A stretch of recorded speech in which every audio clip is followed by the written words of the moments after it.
ବିବାହିତା ମହିଳାମାନେ ଚୁଡ଼ି କିଣିବା ସମୟରେ ଏହି ତିନୋଟି କଥାକୁ ଯେମିତି ହେଲେ ଧ୍ୟାନ ରଖନ୍ତୁ, ନାହିଁ ତ ତୁମ ସ୍ୱାମୀଙ୍କର ବର୍ବାଦୀ ଆରମ୍ଭ ହୋଇଯିବ।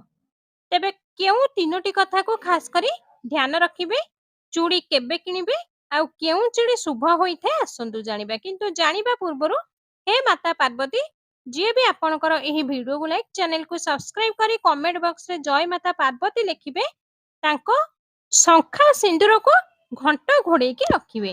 ତ ପ୍ରଥମ କଥା, ଚୁଡ଼ି ଯେତେବେଳେ ବି କିଣୁଛନ୍ତି ତ ଏହି କଥାକୁ ଧ୍ୟାନ ରଖିବେ କି ଚୁଡ଼ି ଭୁଲରେ ବି ମଙ୍ଗଳବାର ଓ ଶନିବାର ଦିନ କିଣିବେ ନାହିଁ।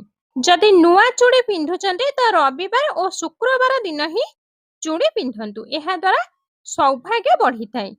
ଦ୍ୱିତୀୟ କଥା, ଚୁଡ଼ି କେବେ ବି ରାତ୍ରି ସମୟରେ ପିନ୍ଧିବା ଉଚିତ ନୁହେଁ।